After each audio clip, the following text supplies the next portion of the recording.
Aqui é o professor Marco Faleiro, da Logos Ensino Superior de Teologia. Que a paz do Senhor Jesus esteja no coração de cada aluno da Logos. Você está na disciplina Apologética Cristã, que é do curso de Bacharel em Teologia. E esta é a quarta ava da aula dupla 8, a primeira parte da aula 16. Começando então a aula 16. E nessa aula dupla, nós estamos a falar acerca do perigo das seitas. E nessa ava, eu queria tratar um assunto, apenas nessa ava, assim, de uma forma especial, acerca da conduta nossa. Eu quero chamar a atenção a um aspecto fundamental na análise de conduta. Porque nós temos mostrado a vocês que dentro da análise do perigo das seitas, que para mim é a base do conceito seitas, principalmente popularmente dizendo, quando se fala esse grupo é uma seita, automaticamente as pessoas pensam é um grupo perigoso, né? Seja de que maneira for, de que religião for, é um grupo perigoso. Tanto é que é a proposta que eu apresento no meu livro e nessa disciplina eu apresento para vocês, para você analisar, você pode discordar. É apenas uma proposta, eu estou fazendo você analisar. Se você tiver outra proposta, você pode apresentar, você pode até escrever um livro sobre isso, ou uma tese, né? Pode ser até a monografia sua de licenciatura, né? No quarto ano, que vocês vão ter, né? A monografia no quarto ano. Então, mas de qualquer forma, a questão da conduta perigosa, que é isso que nós chamamos, que eu chamo de caminho da seita, né? Ela tem que considerar um aspecto fundamental, que eu vou falar aqui nessa ava. Mas vamos lá. No conceito legal da confissão religiosa, poderíamos dizer que a confissão religiosa deveria ser um grupo religioso, ou já em si um grupo religioso. Ele já é em si um grupo religioso, né? Mas não pode ser considerado confissão religiosa é seita e igreja é igreja, né? Porque tem aquele aspecto legal que nós já discutimos.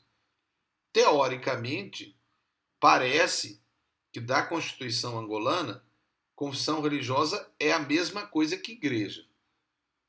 Agora, se não for, então está havendo aqui uma discriminação, né? Então, quem é a igreja? Né? E aí, no caso, os grupos religiosos que não são regularizados, eles não são igreja? Eles não são uma confissão religiosa? Mas vamos seguir em frente, porque eu quero chamar a atenção mesmo a um aspecto que nós vamos estar analisando como cristãos.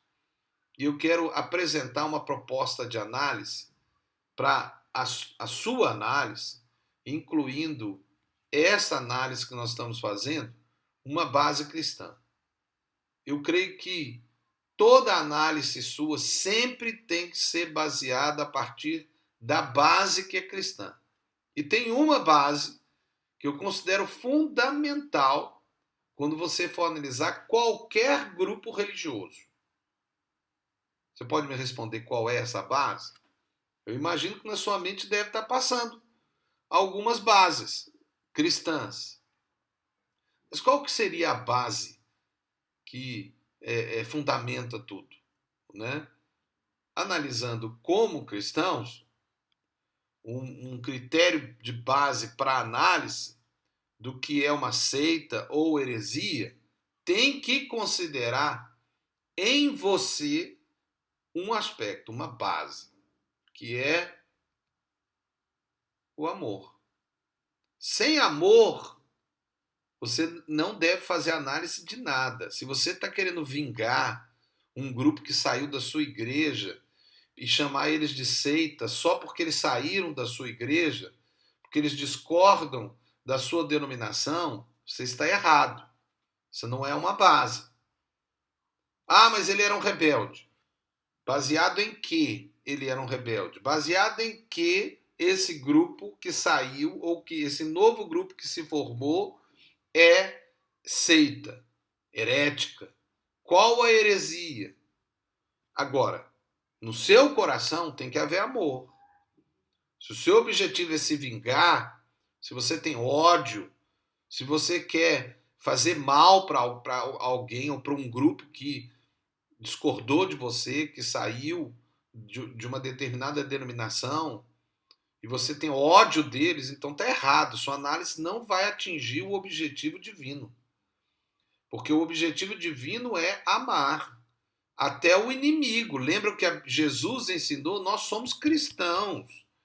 Amai vossos inimigos e orai pelo que vos perseguem. Isso é o que Jesus Cristo ensinou. Esse é o certo. Então toda análise tem que passar pelo aspecto que você tem que olhar para si mesmo e ver: eu estou amando? Eu estou falando com amor? Considerando o amor como o aspecto fundamental que deve criar os relacionamentos, por quê? Porque o relacionamento conforme Deus é: amarás ao Senhor teu Deus sobre todas as coisas e amarás ao teu próximo como você ama a você mesmo. Essa é a base de todo o relacionamento humano. Ah, professor, mas e a justiça? E se ele tiver errado? Você tem que amar ele do mesmo jeito, mesmo ele errado, mesmo ele em pecado, mesmo ele um herege. Você tem que ainda continuar amando ele. É o que a Bíblia nos ensina. Ou você tem que ter um outro texto bíblico que fundamente que você pode odiar alguém. Ah, mas o inimigo, a Bíblia diz para amar, para orar até pelo que persegue. Você tem que ser como Deus. E como Deus é conosco. Deus é misericordioso, Deus é bondoso. Deus dá o sol para o justo e para o injusto. É assim que Deus é assim que você tem que ser. É o que a Bíblia ensina. E aí então eu coloco de novo, uma base para o nosso julgamento é o nosso amor. Nós amamos, nós julgamos amando. Nós até determinamos castigos ou penas com amor. Mas, tanto na análise nossa, como na interpretação da conduta do grupo em análise, eu tenho que considerar o amor. Ou seja, o amor tem qual importância no grupo analisado? Ou seja, não é só, eu quero chamar a atenção aqui, não é só a sua análise que precisa de estar considerando o amor como base. Você também tem que olhar para o grupo e perceber qual é a importância que o amor tem para esse grupo. Como esse grupo se conduz, ou seja, eles se conduzem de uma forma amorosa, porque se eles são seguidores de Jesus Cristo, eles seguem a Bíblia Sagrada e têm a doutrina certa, eles vão ter que ter uma conduta de amor. Porque aí seria uma base de análise não só para si, mas para o outro. Pois Deus é amor. E se o amor não é a base, então não há Deus. Ou Deus está interpretado de forma errada. E isso pode ser realmente a realidade nossa, ou daquele grupo. E quando o dogmático cria uma vertente que impede a manifestação plena do amor? Podemos perceber uma vertente com pensamentos heréticos. Né? Com os tais nem comais. Então eu não quero nem ver mais você. Você saiu da igreja, não fala mais com ele.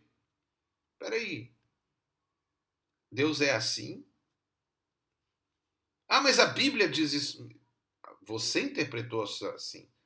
Mas a sua interpretação está ferindo o amor? Pense nisso. Deus é amor. E a forma mais clara do Evangelho é o porque Deus amou o mundo de tal maneira que deu o seu Filho unigênito para que todo aquele que nele crê não pereça, mas tenha a vida eterna. A base da análise teológica, o amor, foi o ponto fundamental do Evangelho e de toda dogmática. E deveria ter como base ferir o princípio do amor. Se está ferindo, Então deve ter, com certeza tem algo de errado aí. Uma dogmática que exclui o amor como a base do evangelho, né, levando para a lei, você vai ser salvo porque você faz obras, não é pela graça não. Né? Se você fizer isso, você vai ser salvo, porque você fez, pelo seu merecimento. Não, não, não. Merecimento, ninguém merece o céu, nós merecemos o inferno. Pela graça nós somos salvos. Mas, professor, e a lei? A lei existe. E a lei tem que ser cumprida. Mas segundo o padrão de Deus. Então, uma dogmática que exclui o amor como base do evangelho pode levar a um legalismo intolerante e até, inclusive, herético. Uma doutrina dogmática que afaste o princípio básico que Deus é amor e que se relaciona com amor com o homem, porque Deus se relaciona com o homem com amor, independente se ele é pecador ou não, Deus ama. Porque Deus amou o mundo. Não fala amou a igreja. Deus amou o mundo, todos. Ele tanto é que depois Jesus falou porque Deus amou o mundo, mas também ele depois falou assim, ide por todo o mundo. Pregar o evangelho a toda criatura. Porque ele morreu por todos, não foi por um grupo, foi por todos. Mas quem crer será salvo. Deus ordena que o homem se relacione com ele e com o próximo em amor. Deus não só ama, como ele orienta e ordena, na verdade, né, a nós, principalmente nós que somos igrejas, seguidores de Jesus Cristo. Nós temos de nos conduzir com amor. Agora, se isso não acontece, pode ser considerado uma doutrina herética. Mesmo que a base do pensamento sobre o amor seja a sua soberania, né? Não estou entrando aí no aspecto da predestinação e do livre-arbítrio, que é um aspecto da teologia sistemática, eu não vou entrar nesse aspecto.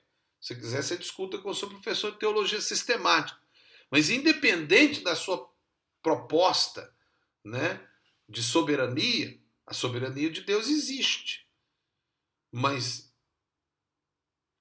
a base do pensamento sobre o amor tenha no final um fim de bondade, de misericórdia, de paz, de benignidade, de fidelidade, ou seja, de quem é Deus. Façamos então 3 conceituações, mas vamos sempre considerar o relacionamento guiado pelo amor. Então que essa ava fique claro isso, tá? Então vamos considerar o relacionamento guiado pelo amor como a forma mais concreta e correta de verificar a discordância doutrinária. Então, quem fere o amor, sem dúvida, deve estar demonstrando o erro doutrinário.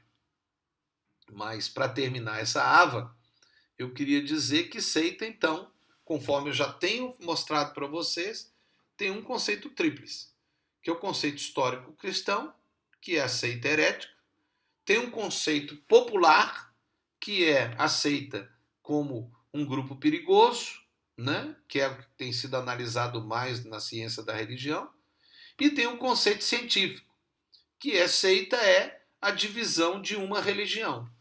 Então, dentro do ambiente religioso existem várias religiões, alguns dividem em religiões atuais e religiões antigas, tem as religiões vivas e as religiões mortas, e tem as religiões atuais, que também podem ter subdivisões, alguns chamam até de pequenas religiões, mas que normalmente é chamado de seitas, né? Que é a divisão de uma religião.